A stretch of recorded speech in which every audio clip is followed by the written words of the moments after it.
그냥 날개를 잃은 새랄까요? 다시는 날지 못할 것 같은 그런. 두 사람이 결혼을 한 것은 암 선고를 받은 그녀가 수술을 받고 항암 치료를 하던 도중이었다고 합니다. 그런 남편이 아내에겐 생명의 은인이나 다름없다고 했습니다. 당시 남편은 이제 남자친구였지만 많이 안심도 시켜주고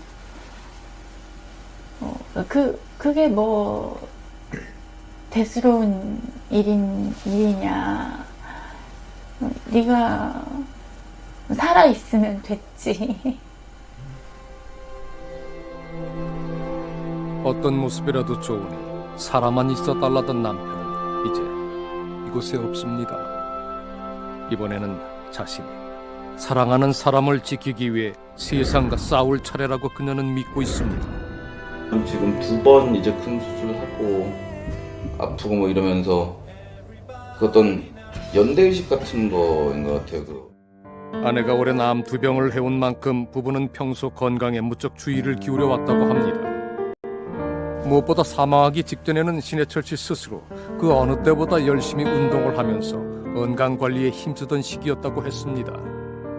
전혀 예상할 수 있었던 일이 아니죠. 이건 그 병원에 입원하기 전에도 뭐 바로 이 사무실인데 여기 와서 같이 저랑 얘기도 했었고 뭐 멀쩡히 걸어다니던 사람인데 그러니까 너무 당황스러운 거예요. 예. 평소에 뭐 특별히 무슨 지병이 있던 사람도 아니고 그렇잖아요.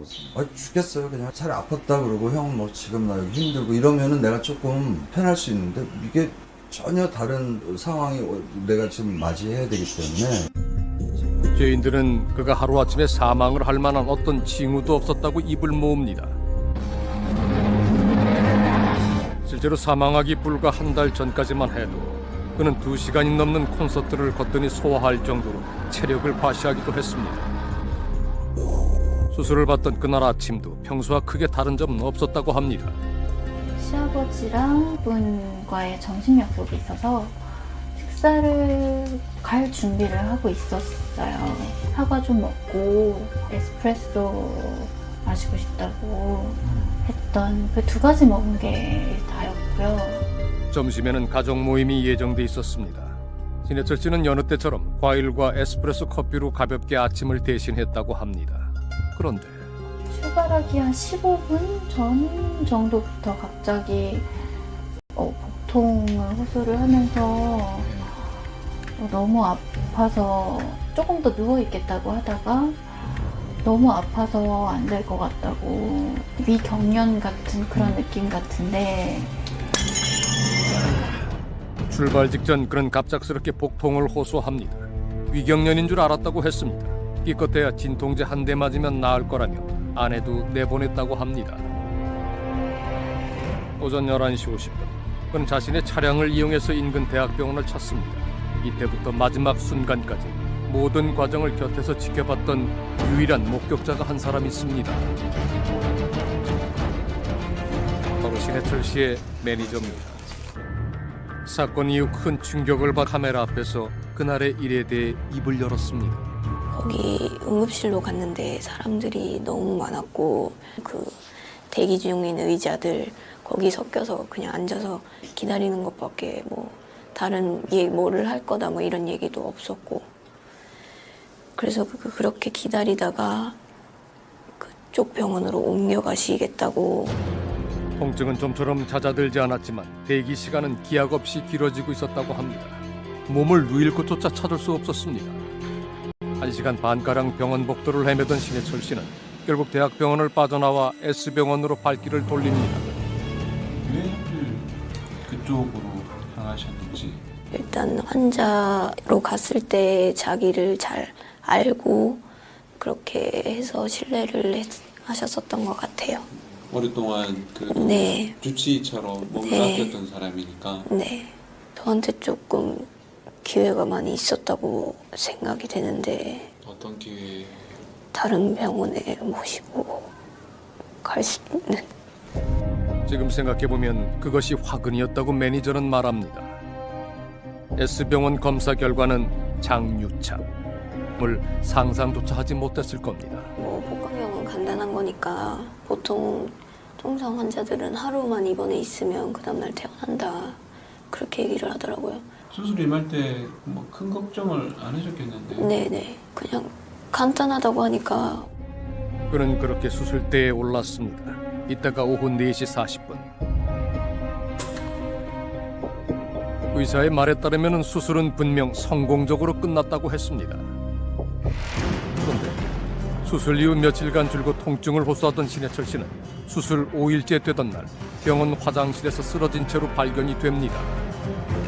침대에서 일어나셔서 토할 것 같다 그러셔가지고 화장실에 모셔다 드렸고, 그러고서는 나가 있으라고 그래서 문을 닫아드렸는데 한 1, 2분 아무 소리가 안 들리길래 문을 열었더니 힘이 없이 누워 계셨어요, 바닥에. 네. 발견하실 때 의식은 있었어요? 있었어요. 마지막으로 하신 말씀이 숨을 못 쉬겠어 인 거잖아요. 그게 안타깝고. 숨을 곧바로 의식을 잃었다고 합니다. 그 직후 응급조치가 이루어졌고 급히 근처 종합병원으로 후송이 됐지만 끝내 숨을 거뒀습니다. 신해철 씨가 사망한 후 그의 사인이 의료사고 때문이니 아니냐라는 공방이 벌어졌고 사건은 전 국민적 관심사로 떠올랐습니다. 그런데 최근 신해철 씨 측에서 그의 죽음에 관해 묘한 의혹 하나를 제기해 왔습니다. 수술 종이도 안 보고 수술도 해버렸다 이번에. 근데 이 시술자가 그렇게 많지 않대요. 인터넷에서 나온 얘기인데 이 수술 국내에서 두세 명밖에 안 하고 미국에서 이 수술은 이제 그냥 검증된 단계에 들어있고. 병원장이 신해철 씨의 동의도 받지 않고 위축소 수술을 했는데 그것이 제대로 검증조차 되지 않은 수술법이라는 얘기였습니다. 임상 사례가 별로 없대요. 임상 사례를 만들어낼 목적으로 했지 않을까. 그러니까 비만 수술을 전문으로 해온 원장이 홍보를 목적으로 그를 임상 사례로 이용한 것이 아니냐는 게 신해철 씨 측 주장의 요지입니다. 실제로 수술을 받던 날 그가 동행했던 매니저는 수술이 시작된 후 조금 이상한 점이 있었다고 털어놨습니다. 수술이 3시간이 걸렸어요. 그러니까 시간이 너무 오래 걸리니까 언니한테서도 길어야 1시간이면 끝난다던 수술이 장장 3시간이 넘도록 계속됐었다는 겁니다. 게다가 수술 마치고 깨어나자마자 그때부터 노발대발 화를 내고 있었어요. 이제 XX들이 나한테 무슨 짓을 한 거냐고. 그들이 내 몸에 무슨 짓을 했나.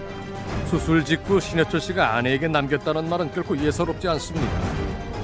그날 예전보다 훨씬 길어졌다는 강 원장의 수술실에서는 대체 무슨 일이 있었던 걸까? 음악인 신해철 씨 사망 사건을 둘러싼 미스터리는 아직 풀리지 않았습니다.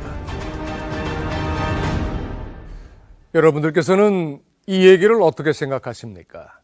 전신 마취가 된 채로 꼼짝없이 수술대에 누워있는 사이 신해철 씨의 몸에 동의하지도 않았던 수술이 벌어졌다. 신해철 씨 측에서 제기한 의혹은 그야말로 충격적이었습니다. 처음 취재를 시작했을 때만 해도 우리는 이런 주장을 곧이곧대로 받아들이기는 좀 힘들었습니다. 이것은 신해철 씨가 수술을 받기 약 2주 전쯤에 지인인 기타리스트 신대철 씨와 주고받은 문자 메시지입니다. 당시 새 앨범 준비로 여념이 없던 신해철 다이어트에 힘쓰고 있었던 것으로 보입니다. 바꿔 말하면 그가 비만 수술 전문가인 강 원장으로부터 자발적으로 위축소 수술을 받았다고 해도 전혀 부자연스럽지만은 않은 상황이었다는 겁니다. 하지만 그렇게 가정을 했을 때 신해철 씨가 수술 직후 아내에게 건넸다는 말은 뭘 의미하는 걸까요? 그날 신해철 씨가 받은 수술의 정체가 중요한 이유는 또 있습니다. 신해철 씨 사망의 직접적인 원인이 된 것은 심장 주변에 생긴 천공이었습니다. 강 원장 측에서는 이 천공이 생긴 이유에 대해 자신이 한 수술과는 전혀 무관하다고 주장을 하고 있습니다. 실제로 신해철 씨가 어떤 수술을 받았는지에 대해서 정확하게 알 길은 없습니다. 신해철 씨 유가족은 그 진실을 밝혀달라며 그것이 하고 싶다 제작진에게 그동안 언론에 일부만 공개했던 S병원과 서울 아산병원의 진료 기록 일체를 건넸습니다. 어쩌면 이것은 신해철 씨뿐만이 아니라 우리 사회의 숱한 의료사고 피해자들에 대한 또 다른 기록인 것은 아닐까요? 우린 지난 한 달 뮤지션이기에 앞서 의료 피해자로서의 가능했습니다. 그리고 그 끝에서 뜻밖의 진실과 마주쳤습니다. 내막을 알기 위해서는 먼저 고 신해철 씨와 강원장의 관계를 알아볼 필요가 있습니다. 역류성 식도염 때문에 갔다가 이제 그 의사가 하라고 보내니까 여기서부터 이 사람이 불행이 시작된 것 같아요. 두 사람의 인연은 지난 2009년으로 거슬러 올라갑니다. 신해철 씨는 역류성 식도염 때문에 병원을 찾았다가 우연히 강 원장을 만났다고 합니다. 당시 갑작스레 불어난 체중 때문에 고민하고 있던 신해철 씨는 강 원장의 권유로 위에 밴드를 둘러서 음식물 섭취량을 조절하는 비만 치료법인 이른바 위밴드 수술을 받았습니다. 신해철 씨가 왜 유독 사례에 대해서 집착하는지에 대해서 제가 자세히 좀 설명을 드릴게요. 신해철 씨의 오랜 지인인 남궁현 씨는 그가 수술까지 해가며 체중 조절을 해온 이유에 대해 이렇게 설명합니다. 신해철 씨가 그 성대가 강한 가수가 아닙니다.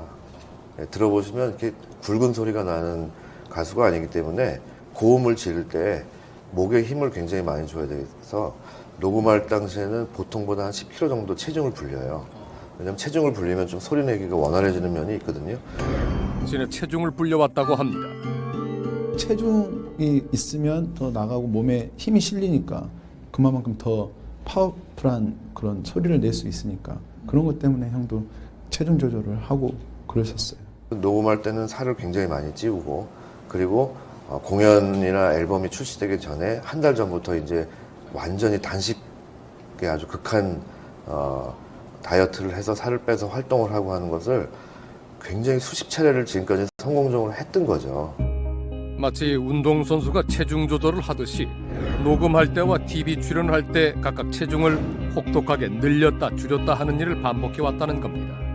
하지만 위밴드 수술 후 예전처럼 원할 때마다 체중을 늘려서 목소리에 힘을 싣는 것이 어렵다는 판단이 들어 지난 2012년 강 원장을 다시 찾아가서 위밴드를 제거하는 수술을 받았습니다. 그러니까 기존에 했던 위밴드 수술조차 마다했던 신해철 씨가 또다시 비만 수술에 동의했을 리가 없다는 것이 신해철 씨 측의 주장입니다. 많이 못 드시게 위를 꼬매놨다고 그랬어요. 위를 용량을 작게 해놨다고. 그래서 많이 먹으면 토한다고 그렇게 얘기를 하더라고요. 이제 나중에 오빠가 깨어나셨을 때 얘기를 하냐고 누구 맘대로 그런 수술을 했냐고 막 화를 내셨어요. 그럼 신해철 씨도 몰랐다는 얘기예요? 네. 혹시 위 축소 수술에 대한 얘기는 못 들으셨어요? 네, 전혀 못 들었습니다. 신해철 씨 본인은 물론 매니저도 그의 아내도 사전에 전혀 들은 바 없는 얘기였다고 했습니다.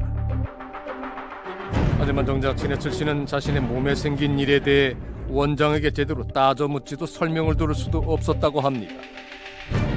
남편도 자기 몸에 무슨 일이 일어났는지 사실 궁금해하고 계속 아파하고 그랬기 때문에 계속 뭔가를 투약을 받았는데 그것 때문인지 그 진료 받을 때는 이미 완전히 비몽사몽인 거예요. 그래서 화면을 이렇게 한 3초 보다가는 잠이 들고 다시 또 화면을 3초 보다가 다시 잠이 들고를 반복을 하고 있었기 때문에 원장이 회진을 할 무릎에는 강력한 진통제에 취해 있었다는 겁니다. 강 원장은 이 수술에 대해 자신이 서비스 차원에서 해준 것이라고 설명했다고 아내는 말합니다. 하지만 강 원장의 얘기는 전혀 다릅니다. 지난 9일 강 원장이 경찰에 출석해 신해철 하지 않았습니다. 네, 확실하게 하겠습니다. 그는 이 자리에서 신해철 씨에게 위 축소 수술을 한 사실이 결코 없다고 주장했습니다. 자신은 원래 예정대로 장유착 박리 수술을 했을 뿐이라는 겁니다. 다만 수술 과정에서 위벽이 약해진 사실을 발견하고 위벽을 강화하는 수술을 한 것이 전부라고 했습니다. 신해철 씨 측에서는 이 상황을 도무지 믿을 수가 없다는 반응입니다. 좀 어이없었죠. 많이. 그때 그렇게 수술 끝나고 와가지고 자랑스럽게 얘기해놓고서는 실제로 국과수의 부검 결과도 신해철 씨 측의 주장을 뒷받침합니다. 쉽게 말해서 위영적 줄이는 수술을 한 것으로 보는 저기는 보았다. S병원의 기록에 가스트로플라스티, 즉 위성형 수술이라는 단어가 등장합니다. 게다가 이것은 우리가 새롭게 입수한 아산병원의 기록입니다. 여기에는 신해철 씨가 의식을 잃고 병원에 실려왔을 당시 강 원장이 직접 비만 수술을 했다고 진술한 대목이 나옵니다. 하지만 병원 측 변호사를 통해 재차 확인했을 때도 그의 입장은 한결같았습니다. 강 원장님 하셨잖아요. 가족들은 물론이고 국과수며 버젓이 존재하는 기록들까지도 위축소 수술이 이루어졌다고 가리키고 있는데 강 원장의 태도에 한치 흔들림도 없는 이유는 뭘까? 신해철 씨가 사망한 직후 경찰은 S병원을 압수수색했습니다.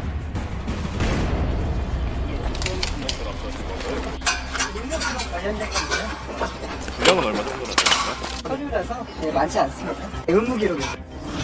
이 과정에서 확보한 것은 서류 일체와 수술 당시 신해철 씨의 위를 촬영한 이 사진 몇 장이 전부입니다. 동영상도 없고 수술 기록도 없고 본인만 알고 있는 상황이 되어버렸어요. 둘 중에 하나 있으면 의사들이 보면 어디 했구나 그러면 알 텐데. 정작 수술의 전 과정이 담긴 동영상과 CCTV 그리고 수술 기록과 같은 직접 증거는 찾을 수 없었다는 겁니다. 우리는 유일한 단서인 8장의 사진과 신해철 씨 진료 기록을 위수술로 손꼽히는 외과 전문의들에게 보여줬습니다. 이들은 과연 한정된 이 자료만으로 신해철 씨가 받은 수술의 정체를 알아낼 수 있을까? 이 모양 봐서는 위축소술이죠. 위벽이 약해서 꾸며준 거다라는 거는. 위벽을 강화하는 수술을 했다는 강 원장의 주장과는 달리 위벽이 약해진 자리라고는 찾아볼 수 없다고 했습니다. 게다가 우리가 요거는 위축소술을 하는 그 라인에서 꼬맨 건 확실해요. 이 모양도 보면 위축소술 할 때 찍는 라인입니다. 비만대사학회 부회장으로서 숱하게 비만 수술을 집도해온 전문의가 보기에 위를 꿰맨 자리가 틀림없이 위축소 수술을 한 흔적이라는 겁니다. 또 다른 대학병원의 비만 수술 전문가도 이와 비슷한 의견을 내놨습니다. 비만 수술에 의도가 있었다라고 하는 게 훨씬 더 합당해 보입니다. 위주름 성형술이 이루어졌다라고 고도비만 수술을 전공한 의사 입장에서는 보입니다. 중요한 것은 이 수술이 과연 신해철 씨 사망 원인인 심낭천공에 어떤 영향을 미쳤냐는 겁니다. 이런 수술들을 하자면 이게 조직하고 다 붙어 있기 때문에 많이 박리를 해야 돼요. 그 박리 과정에서 소장과 심낭이 손상을 받은 게 아닌가. 전문가는 위축소 수술을 하는 과정에서 횡격막을 손상시켰고 이것을 통해 공기가 심장 주변으로 들어갔을 가능성이 높다고 설명합니다. 그렇다면 그는 왜 신해철 씨의 동의도 받지 않고 이런 얘기 행한 것으로 추정되는 위축소 수술은 정확하게 말하면 위주름 성형술, 즉 위의 측면을 접어서 꿰매므로써 위의 크기를 줄이는 수술 방법으로 알려져 있습니다. 미국에서 이 수술은 이제 그저 검증된 단계에 들어있고 임상 사례를 만들어낼 목적으로 했지 않을까. 신해철 씨 측에서는 이것이 검증되지 않은 수술이라고 주장을 하고 있지만 S병원 측은 홈페이지를 통해 이 수술을 소개하면서 다른 비만 수술과 큰 차이가 없다고 홍보해왔습니다. 과연 그럴까? 현대 고도비만 수술에서의 교과서상으로 검증된 수술은 위밴드가 들어갑니다. 그다음 위절제술, 그다음 우회술, 십이지장 치환술 이렇게 4가지가 하나의 이제 표준처럼 되어 있고요. 이번에 신해철 씨가 받은 위주름 성형술은 아직 그게 교과서에는 안 들어와 있는 수술입니다. 위축소 수술. 이게 공식화된 못 먹게 하는 거죠. 이걸 보통 해요, 보통. 근데 이 사람들은 이걸 안 하고 이걸 했다고 돼 있더라고요. 이거를 별로 안 해요, 보통. 수술법 자체가 옳다 그르다 단정할 수는 없지만 적어도 이것이 보통의 비만 수술에서 통용되고 있는 수술 방법은 아니라고 전문가들은 말합니다. 실제로 확인해본 결과 해외의 비만의학 전문지에서는 이 수술자에게 어떤 영향이 있을지 정확히 알 수 없다고 기술하고 있습니다. 따라서 장기적인 모니터와 실험이 필요한 단계라고 했습니다. 그는 정말 신해철 씨 측의 얘기대로 새로운 수술법의 홍보를 위해 신해철 씨를 이용하려고 했던 걸까? 강 원장은 그간 숱한 연예인들을 통해 홍보 효과를 톡톡히 누려왔습니다.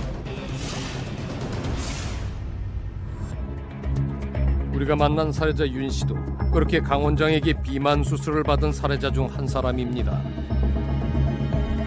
그때 당시에 내가 78kg만 79kg가 됐을 거예요. 근데 그냥 뭐 최고의 다이어트고 뭐 하니까는 또 연예인들 사진 가니까 뭐 붙여있고 막 하니까 그래서 혹해가지고 한 거죠. 신해철 씨와 같은 해에 위밴드 수술을 받았다는 그는 부작용이 생기면서 강 원장으로부터 재수술을 받았다고 했습니다. 부작용을 인정하시고 그 제거 수술을 하셨거든요. 제거 수술 뭐 해줬어요. 근데 뭐 재수가 있었는지 그냥 한 번에 풀었고요. 그거를 거기서 이제 풀었는데 분명 위밴드를 제거하기로 하고 수술실에 들어갔다고 합니다. 그런데 수술 끝나고 나니 맹장이죠. 맹장인가요? 이거를 그냥 말없이 제거해버렸어요. 전신 마취에서 깨어나 보니 자신도 모르는 사이에 맹장이 사라져 있다는 겁니다. 이 얘기는 뭘 뜻하는 걸까?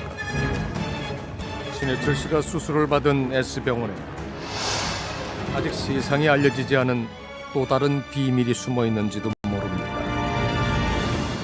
신해철 씨의 죽음을 추적하던 도중 우리는 믿기 힘든 제보 한 통을 받았습니다. 지난 S병원의 강 원장에게 위밴드 제거 수술을 받았던 사례자는 마취에서 깨어나 보니 감쪽같이 맹장이 사라졌다고 주장을 했습니다.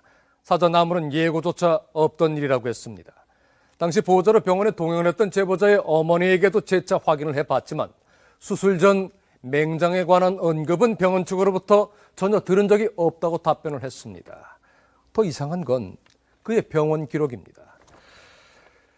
제보자의 서명이 들어있는 이 수술 마취 동의서에는 수술이 끝날 때까지도 본인은 까맣게 몰랐던 충수돌기 절제, 즉 맹장 수술에 동의한다는 내용이 적혀 있습니다.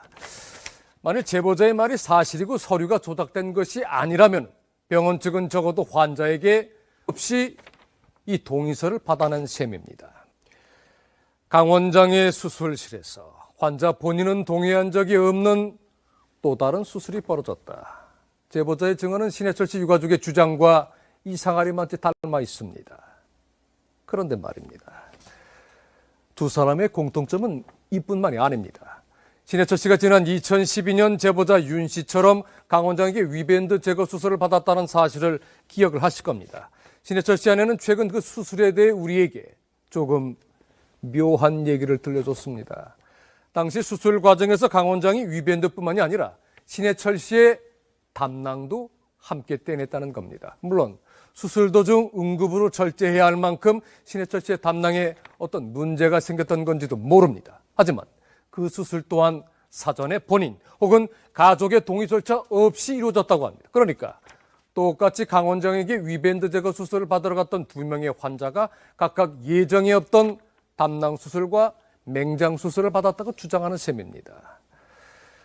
이것이 단지 우연일까요? 그간 비만 수술로 명성을 떨치며 화려하게 매스컴을 장식해온 S병원에서 무슨 일이 있습니다. 우리는 그것이 알고 싶다 방송을 통해 신해철 씨의 사망 사고에 대해 알고 있는 의료 관계자들을 찾는다는 내용의 제보를 냈습니다. 그리고 지난 18일 놀랍게도 S병원 관계자 한 사람으로부터 전화가 걸려왔습니다. 언제부터 언제까지 일하셨어요? 신해철 씨 밴드 제거할 때 제가 있었거든요. 그래서 일했었던 경력 증명서를 저는 보여드릴 수 있어요. 그녀는 과거 신해철 씨가 위밴드 제거 수술을 할 무렵 S병원에서 근무했던 간호사라고 자신을 밝혀왔습니다. 그녀는 몹시 긴장한 얼굴로 우리 앞에 모습을 드러냈습니다. 뉴스에서 신해철 씨 사망 사건을 보고 여러 번 망설인 끝에 제보를 결심했다고 했습니다. 저희 간호사들은 항상 그런 얘기 했거든요. 언젠간 이게 터지게 되면 난리가 날 것이다. 근데 이제 시기가 좀 더 빨랐을 뿐이고. 한 번쯤은 이런 일이 터질 줄 알았다는 얘기로 그녀는 말문을 열었습니다. 자신은 신해철 씨에 관해서 좀 남다른 기억을 갖고 있었다는 겁니다. 그때 당시에도 문제가 되게 많았어요. 수술하면서. 어떤 문제가 있었나요? 한두 시간이면 끝날 수술이 한 4시간, 5시간 했던 기억이 나요. 2년 전 신해철 씨가 수술을 받을 수 신해철 씨가 왔다기에 병원 간호사들의 이목이 자연스레 수술실로 집중됐던 상황. 그런데 그 수술실에서 아찔한 일이 있었다고 합니다. 수술을 하다가 이렇게 꿰매야 될 일이 있어서 이제 독강내로 이제 바늘을 넣어서 하는데 그 바늘 카운트를 간호사들이 이제 항상 하는데 바늘이 하나 이제 빈 거예요. 그게 안 보여서 그거를 한 1시간 정도 찾았던 걸로 기억이 나요. 찾으셨어요? 다행히 딴데 있었는데 찾았죠. 그래서 방금도 자기가 수술하다가 배 안에 빠뜨린 줄 알고 놀래가지고 그때도 뒤적뒤적 엄청 했거든요. 다행히 바늘은 찾았지만 그로 인해 1시간으로 예정됐던 수술이 무려 5시간 동안 계속됐다는 겁니다. 이 얘기는 과연 사실일까? 그 수술 직후 신해철 씨는 한 라디오 생방송을 진행한 일이 있습니다. 여러분 안녕하십니까? 저는 아직도 병원입니다. 아이고 아야. 이 육성이 녹음된 것이 바로 S병원의 입원실입니다. 그는 방송에서 자신의 수술에 대해 이렇게 언급합니다. 저는 전혀 몰랐어요. 주위 수술 시간이 5배나 걸렸고 다들 많이들 걱정하셨다 그러더라고요. 그 뭐 별다른 이유가 아니었고 의사 선생님께서 어떻게든 요만한 구멍으로 수술을 끝내시라고 그러시다 길어진 거지 뭐 이렇게 큰 사고는 아니었습니다. 신해철 씨 본인은 수술실에서 무슨 일이 있었는지 까맣게 모르고 있었던 셈입니다. 하지만 진짜 충격적인 사실은 따로 있다고 했습니다. 밴드 떼면서 멀쩡한 맹장 떼고 멀쩡한 중간 떼고 뭐 이런 사람들도 있었어요. 맹장 많이 떼고. 몇 건 정도? 꽤 있었던 걸로 기억나요. 그래도 1년에 한두 건이 아니라 뭐 한 달에 몇 건씩 있었던 걸로 기억이 나서. 놀랍게도 S병원에서 위밴드 관련 수술을 하면서 환자들의 멀쩡한 담낭이나 맹장을 떼는 일이 숱하게 있었다는 겁니다. 이것은 우리가 앞서 만난 살해자 윤 씨의 진술과도 일치하는 얘기입니다. 수술 끝나고 나니까 이 사람이 하는 얘기가 여기 맹장이에요. 이거를 그냥 말없이 제거해놨어요. 혹시 그의 맹장에 무슨 문제가 있었던 건 아닐까? 우리는 S병원에서 수술을 받기 전 윤 씨의 진료를 맡았던 대학병원의 의사를 만났습니다. 당시 이 병원에 어떻게 해서 오시게 되셨던 겁니까? 배 농양이 잡혀서 오셨어요. 이거 밴드 때문에 생겼을 확률이 제일 높기 때문에 밴드를 빼는 수술을 하셔야 된다고 제가 말씀을 드렸죠. 당시 그는 위밴드 제거 수술을 해야 한다는 진단을 내렸다고 합니다. 당시 그 검사하셨을 때 혹시 그 맹장염이나 맹장 쪽에 혹시 뭐 자신이 검사했을 때만 해도 제보자의 맹장에 이상한 점은 전혀 찾아볼 수 없었다고 했습니다. 그런데 여기에서는 맹장을 수술하기 위해 입원했다고 되어 있는데요. 차트에서는 그렇게 돼 있어요. 맹장 수술만 돼 있어요. 밴드를 뺐다는 내용이 있어요. 왜 이렇게 정하는지. 밴드를 빼러 갔는데 맹장 수술한 것도 좀. S병원의 진료 기록을 살펴본 의사는 황당하다는 반응입니다. 위밴드 제거 수술을 하러 갔는데 맹장까지 뗀 것도 이상하지만 그의 진료 기록부에는 오로지 맹장염으로만 수술을 받았다고 기록되어 있기 때문입니다. 정작 수술의 원래 목적이었던 위밴드 제거 수술에 대한 기록은 전혀 없습니다. 이것은 신해철 씨가 똑같은 수술을 받을 당시 진료 기록부입니다. 분명 위밴드 제거 수술을 받으러 갔는데 수술 이틀 전에는 맹장염이 의심된다고 기록되어 있고 수술 당일날에는 담낭 절제술을 위해 입원했다고 되어 있습니다. 수술 이름 또한 담낭 절제술, 위밴드 제거 수술에 대한 언급은 없었습니다. 신해철 씨 아내는 그날의 일을 똑똑히 기억하고 있다고 말합니다.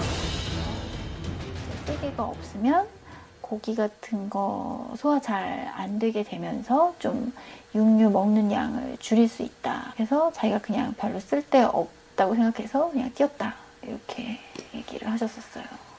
사실 동의서에 그런 뭐 쓸개를 제거하겠다는 얘기는 사실 없었었거든요. 이건 뭘 의미하는 걸까? 위밴드했던 기록을 안 남기고 보험을 적용받으려면은 염증이라고 하고 담낭 떼어버리면 그만이니까 복강경 수술 자체가 그게 밴드가 보험이 안 되는 거기 때문에 맹장 있는 사람 맹장을 띄고 맹장 없는 사람은 담낭을 띄고. 그러니까 제보자인 S병원 간호사의 이야기에 따르면 이렇습니다. 비만 수술은 본래 보험 적용이 되지 않는 고가의 수술입니다. 강 원장은 일단 할인된 수술 금액을 환자에게 제시하고 그 차액의 일부는 의료보험 혜택을 받을 수 있는 수술, 즉 환자의 담낭이나 맹장을 떼내는 방법으로 보험공단에서 충당하는 일이 있었다는 겁니다. 이 충격적인 얘기는 과연 어디까지 사실일까?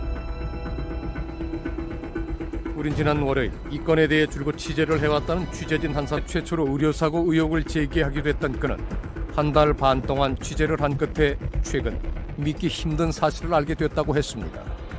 지금 건보공단과 건강보험공단에서 최근 5년간의 맹장 수술 기록, 즉 보험 처리가 된 맹장 수술 기록에 대해서 요청을 했습니다. 그래서 52건을 확보를 했는데 그 가운데 27건이 위밴드 수술과 그 맹장 수술이 같이 진행이 된 이런 사례를 발견을 해서 이게 좀 미심쩍은 부분이 있다라고 해가지고 지금 현장 실사를 나가고 조사를 벌이고 있는 중입니다.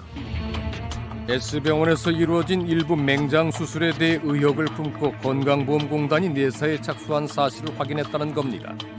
그게 이중 청구인지 아닌지를 이제 밝히겠다라는 거죠. 건보공단에서는 사실. 이건 아마 그 과잉 진료 그리고 과잉 진료에 따른 어떤 급여 청구가 이루어졌을 가능성이 높다라고 봐야 될 겁니다. 아마도 의학적으로 만약에 불필요한 수술이 있었다라고 한다라면 이거는 상당히 좀 경악스러운 일이거든요. S병원이 이런 수술을 통해 이중으로 돈을 벌어온 것이 아니냐는 게 이번 조사의 골자라고 했습니다. 우리는 보험공단 측에 직접 확인을 해봤습니다. 장염이나 이제 담당 절제술이 들어온 환자들이 한 25명 정도 되더라고요. 위밴드 설치, 제거, 우회술, 위소매 절제술을 시행하면서 맹장이나 담낭이 제거한 케이스가 27명. 예. 그중에 17명은 맹장에 대한 검사가 없었다고. 예, 지금 현재까지는 팩트나 초음파 검사는 없었고 지금까지 확인된 바에 의하면 그렇습니다. 보험공단에서는 S병원에서 부적절한 장기 수술이 이루어진 정황을 포착해서 조사 중에 있다고 밝혔습니다. 제보자인 S병원 간호사의 증언에 힘이 실리는 대목입니다. 그런데 그녀가 밝힌 사실은 이뿐만이 아닙니다. 지난 11일 한 포털 사이트에 S병원에서 근무했다는 간호사의 양심 선언글이 올라왔습니다. 글쓴이는 신해철 씨 사망 사건의 중요한 열쇠가 되는 수술 동영상은 틀림없이 있으며 S병원에서 신해철 씨처럼 죽어간 여환자가 또 있다고 주장을 했습니다. 상당히 구체적인 증언이었습니다. 당시 이 글은 여론의 뜨거운 관심을 모았지만 수사를 담당한 경찰은 이것이 그저 S병원 간호사를 사칭한 글일 거라고 밝혔습니다. 하지만 제보자인 그녀의 얘기는 좀 다릅니다. 그분 말 거의 다 맞는데? 다른 사람이 있긴 한데 그 사람 말이 맞아요. 그녀는 그 양심 선언글의 상당 부분이 사실이라고 말합니다. 첫째, 수술 동영상에 관해서입니다. 동영상이나 이런 거를 저 있을 때 분명히 촬영을 했었거든요. 단 한 번도 촬영하지 않은 적이 없어요. 실수로 모르고 저장고 안 누른 경우가 뭐 간혹가다 있기도 하겠죠. 그럴 경우에는 난리가 났죠. 나중에 뭐 문제가 생기면 다 이런 게 증거가 되는데 뭐 간호사들이 뭐 동영상도 똑바로 뭐 촬영 안 하냐. 늘 열이면 열건 복강경 수술은 무조건 루틴이었어요. 당연히 해야 되는. 자신이 근무하는 동안에 수술 동영상을 촬영하지 않은 적이 단 한 번도 없었다는 겁니다. 또 다른 사망 사건에 관해서입니다. 수 있는 동안에도 뭐 얘기해도 될지 모르겠지만 뭐 그 송모 여환자 이렇게 사망한 사건이 있었거든요. 다른 의사들도 딴 데 보내자 뭐 이런 얘기를 했는데 그러면 안 된다 여기 병원 난리 난다 그래서. 신해철 씨 외에도 병원에는 알려지지 않은 환자 사망 사건이 더 있었다. 또 신해철 씨 사망 사건을 둘러싼 미스터리는 막 베일을 벗었을 뿐입니다. 제가 들고 있는 것은 그간 소문으로만 존재하던 모여인 사건의 판결문입니다. 내용을 요약하면 이렇습니다. 40대 송여인은 지난 2011년 강원장으로부터 위밴드 재삽입 수술을 받은 후 수술 합병증으로 인한 복막염이 원인이 되어 사망을 했습니다. 수술부터 사망하기까지 걸린 시간은 약 4개월. 제보자인 간호사는 그 사이 S병원의 의료진들이 환자를 종합병원으로 옮겨야 한다고 강원장에게 건의를 했지만은 번번이 묵살당했다고 주장을 합니다. 이 얘기의 진위 여부는 정확히 확인할 수는 없지만은 송여인의 유가족이 신해철 씨의 유가족처럼 병원 측의 수술 후 후속 조치를 문제 삼아 병원을 상대로 소송을 건 것은 사실입니다. 그렇다면은 이 사건의 판결은 어떻게 났을까요? 재판부는 강 원장의 손을 들어줬습니다. 그녀의 사망과 관련해서 의사의 과실을 입증할 증거가 부족하거나 없기 때문에 그동안의 병원비 약 1억 1,500만 원을 병원 측에 지급하라는 판결이 내려진 겁니다. 물론 법원이 그런 판단을 한 데는 그럴 만한 합리적인 이유가 있었을지도 모릅니다. 그런데요. 재판부가 이런 판결을 내린 근거 중에는 판결문을 한번 읽어보겠습니다. 망인이 쿨피스 음료를 마시는 등 의사의 지시를 따르지 않았는데 이로 인해 합병증의 발생 가능성이 높아졌을 수 있다. 혹시 알아차리셨습니까? 신해철 씨가 사망한 이후 S병원 측은 신해철 씨가 의사의 금식 지시를 따르지 않았기 때문에 이런 일이 생긴 걸로 보인다라는 입장을 밝힌 적이 있습니다. 신해철 씨와 죽은 송효인 그들은 정말 자기 멋대로 의사의 지시를 어겼던 통제불능의 환자들이었던 걸까요? 사망에 이르기까지 S병원에서 신해철 씨에게 무슨 일이 있었는지 알아봐야겠습니다. 저는 40, 50대 됐을 때 신해철 씨 모습이 굉장히 궁금하거든요. 어떠실 것 같아요? 40, 50대 들어도 철 안 들었으면 좋겠고 특히 안 죽었으면 좋겠고 그게 제일 중요한 문제예요. 그리고 제가 무슨 얘기하고 있죠? 젊은 시절 신해철 씨는 40, 50대가 된 자신의 모습을 그리면서 부디 죽지 않았으면 좋겠다고 장난스럽게 웃어 보였습니다. 동영상이에요. 그런 거야? 올해 나이 46. 그간 특별한 지병 없이 건강을 유지한 그는 어떠다가 불과 하루 이틀이면 퇴원이 가능하다는 병원 측에서는 보도 자료를 통해 연예인이란 직업을 가진 그가 병원에서 당부한 주의사항을 지키지 않았을 가능성이 있다고 밝혔습니다. 병원에 있을 때만 해도 괜찮더니 밖에서 밥을 먹고 장이 터진 것 같다고도 했습니다. 실제로 신해철 씨가 병원 측의 얘기대로 퇴원 후에 식사를 한 것은 사실입니다. 퇴원 이후에 뭘 드셨다고요? 죽을 드렸어요. 게살죽을 드렸는데 그거는 조금 드셨고 한 반 공기 정도? 수술 이틀째 되던 날 그는 죽 전문점에서 사온 게살죽을 절반가량 먹었다고 합니다. 하지만 금식에 관한 주의는 없었다고 매니저는 주장을 합니다.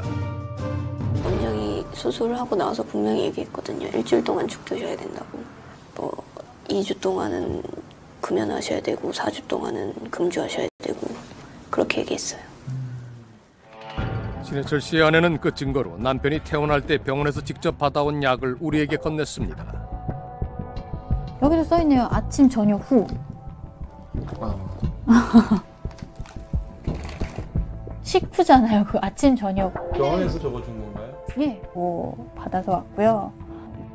약봉지에는 분명 아침, 저녁 후에 복용하라는 글자가 똑똑히 적혀 있습니다.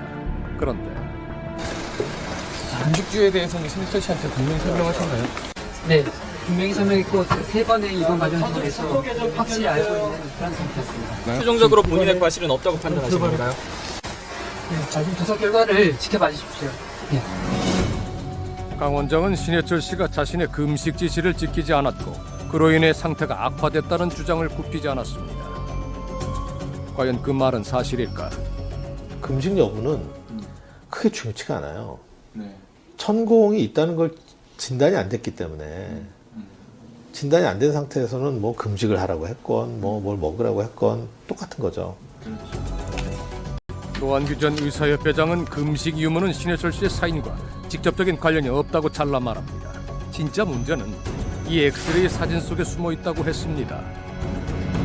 의사들이라면 일견 이 엑스레이가 환자 상태가 결코 좋은 상태가 아니다라는 것 정도는 알 수가 있는 상황이었죠. 이 사진에는 심장 주변에 공기가 차 있는 것이 육안으로도 관찰이 됩니다. 의사라면 더욱 이 사진은 의사가 보면 충격이에요.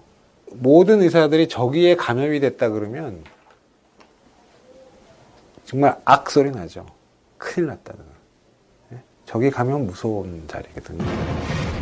엑스레이상에 위험한 징후가 포착된 그날 어찌된 일인지 강 원장은 신해철 씨에게 퇴원 허가를 내줍니다. 저 사진의 저 소견을 봐서는 퇴원을 시키면 안 되는 환자죠. 그냥 딴 거 필요 없이 이 사진만으로 사진만으로도 집에 가면 안 되는. 전문가들은 강 원장이 엑스레이를 찍어놓고 아마도 판독을 빠뜨렸을 거라는 추정을 내놨습니다. 그 엑스레이를 과연 받느냐? 만약에 보고 내보낼 수 있지 않나요? 불가능일 것 같아요. 아무리 그런 의사도 그거는 불가능입니다.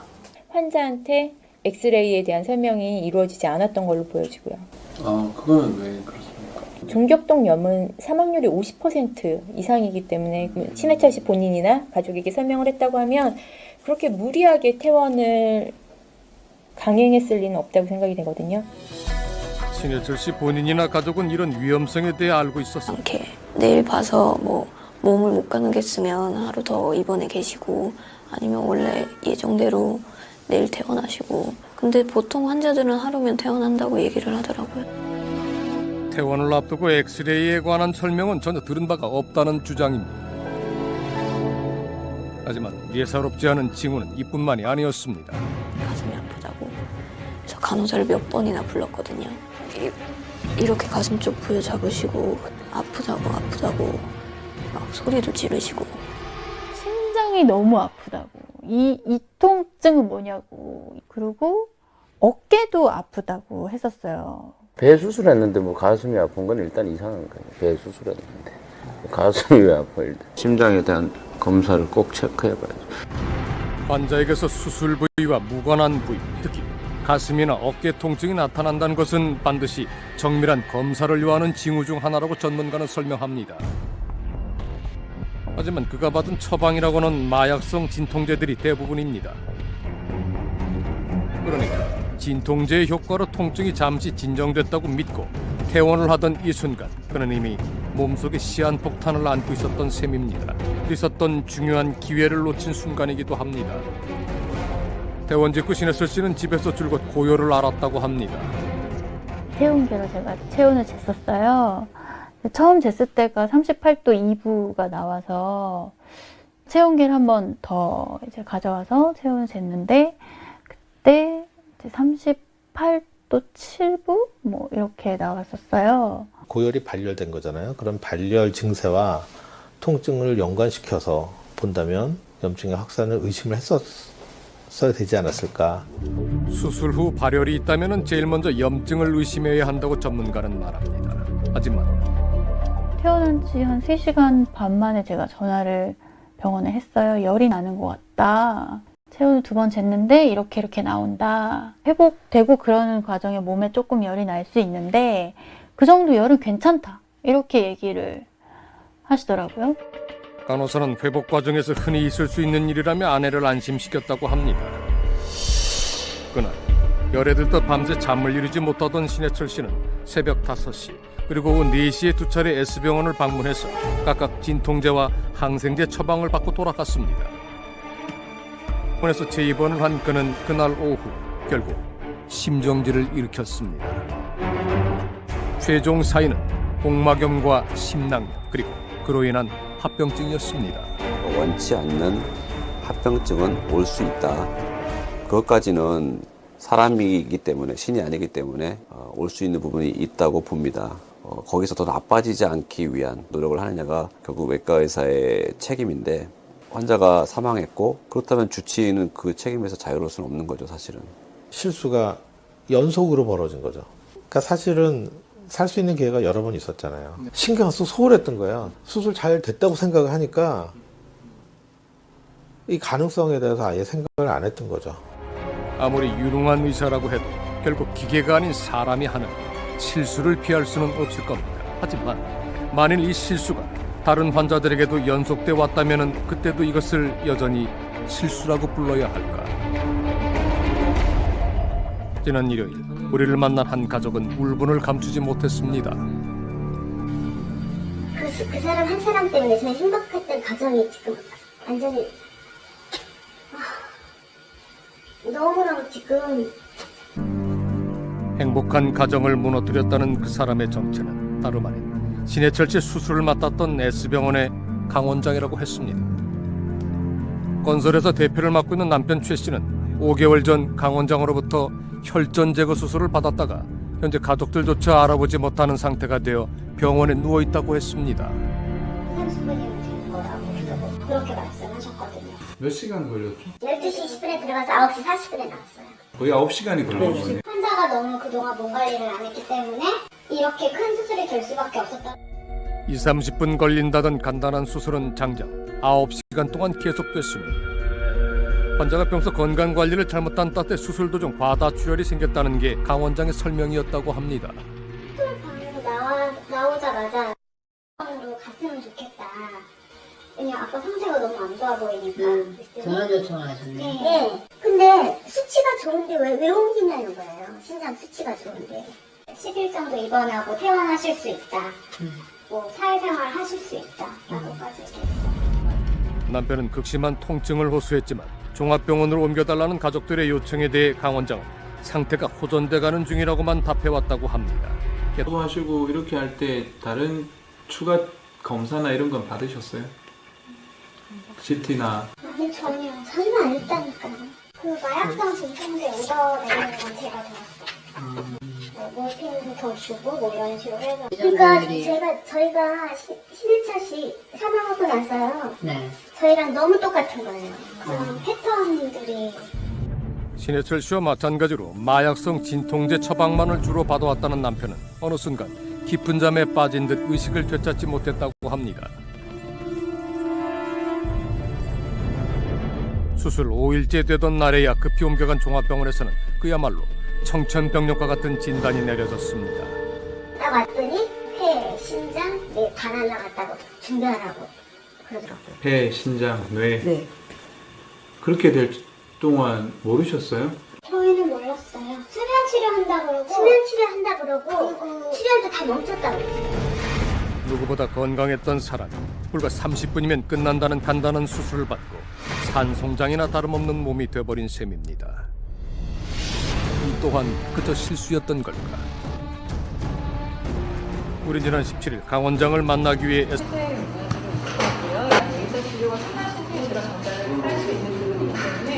혹시 진료 시간은 언제부터? 6시 이후에 끝나세요. 그리고 수술을 하자면 7시 이후 그 정도까지는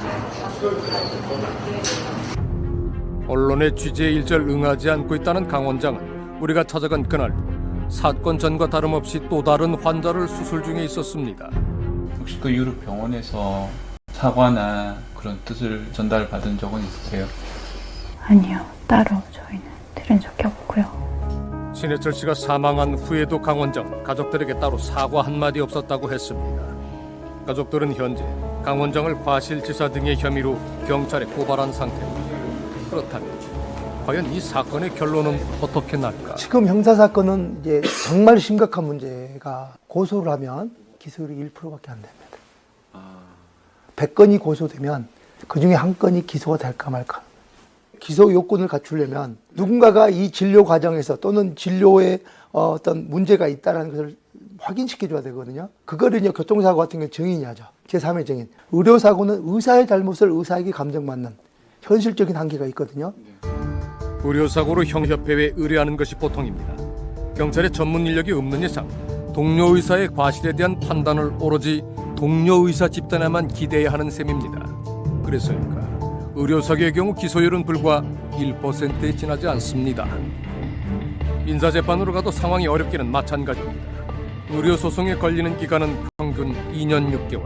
그 기간 내내 소송에 매달려 봐도 승소율은 터무니없이 낮은 편입니다. 민사재판은 적어도 대학병원, 법원이 지정한 대학병원으로 갑니다. 의사가 지정돼서 가거든요. 근데 그런 의사들이 비협조한, 객관적인 감정 결과가 담보되지 않으니까 이긴다는 게 담보되지 않는 문제가 생겨버리고, 그러니까 소송에 대한 부담감을 가질 수밖에 없는 구조적인 한계가 있다는 거죠. 일반인들에게서 병원 기록은 해독하기 힘든 암호나 다름이 없습니다. 하지만 소송을 위해 제대로 된 감정을 해줄 의사를 찾기란 하늘의 별따기입니다. 우리는 신해철 씨 사망 사건을 취재하면서 73명의 전문의에게 자문을 요청한 바 있습니다. 이 중 인터뷰에 응해준 의사는 불과 5명. 나머지 대부분은 난색을 표했습니다. 그 이유는 뭘까? 신해철 씨 사망하신 사건 관련해서 자문을 구할 수 있을까 해서 전화기 왜 생겼을 것 같아요. 그게 뭐 의사협회에서랑도 그렇고 원장님께서 의사들 자주 하시는 걸로 알고 있어요. 이게 동종업계잖아요. 그러니까 뭐 좀 이제 의사들끼리다 보니까 아무래도 너무 좀 민감한 부분이라 만약에 뭐 의사가 너무 잘못했다, 했다라는 결론이 나오게 된다면 내가 나서고 싶지 않다는 거죠. 방송국에서 심지어 신해철 씨라는 유명인을 놓고 요청해도 사정이 이런 것을 보면 보통의 의료사고 피해자들이 소송 과정에서 어떤 어려움을 겪을지 충분히 짐작이 갑니다. 피해자들의 이런 고통을 구제하겠다며 지난 2012년 의료 분쟁 조정 중재원이 발족했습니다. 하지만 병원 측이 거부할 경우 조정 절차를 시작조차 할 수 없다는 한계 때문에 기대만큼의 역할을 하지 못한다는 지적을 받고 있습니다. 최근 정치권에서는 이른바 신해철 법을 들고 나왔습니다. 개정 법안은 환자들을 보호하기 위해 분쟁 조정을 신청함과 동시에 강제로 조정 절차가 이루어지도록 하는 내용을 골자로 하고 있습니다. 그런데 강제 조정을 개시하면 의료인들도 진료, 소신 진료에 방해를 받게 되고 또 방어 진료 쪽으로 갈 가능성이 상당히 높다고 생각을 하셔야 될 겁니다. 그렇다면 의료는 현재 이런 움직임에 대해 강력히 반발하고 있습니다. 신해철 씨의 이름을 딴 이 법안은 결국 국회에서 고의 잠든 채 2014년을 넘기게 될까.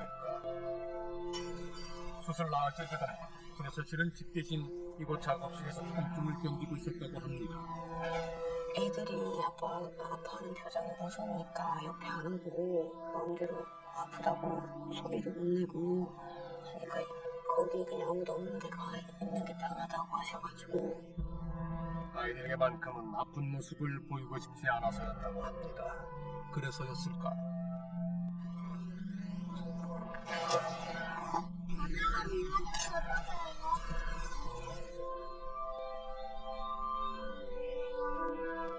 아이는 아직 아빠의 죽음을 받아들일 준비가 돼 있지 않은 듯 했습니다. 신해철 씨의 아내는 이 자리를 빌어 시청자 여러분께 꼭 전하고 싶은 말이 있다고 했습니다. 이렇게 많은 분들이 정말 그렇게 많은 분들이 이렇게 같이 애도해 주실 거라고 그 정도까지 생각을 안 해서 너무 고마운 일들이 많았는데 감사하는 시간이 모자라더라고요.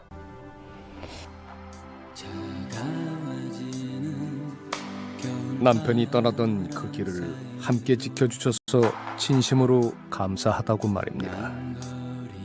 그래서 그녀는 오늘 이 자리에 설 용기를 낼 수 있었을 겁니다.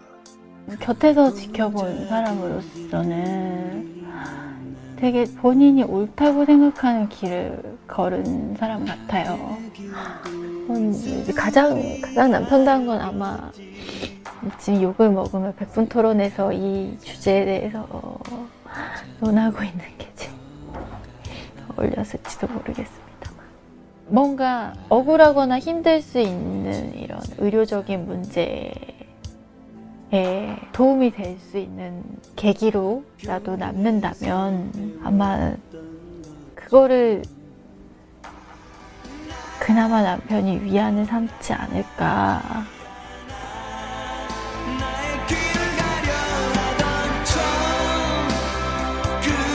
절치 사망 사건에 대해 우리는 지극히 상식적인 물음을 갖고 취재를 시작을 했습니다.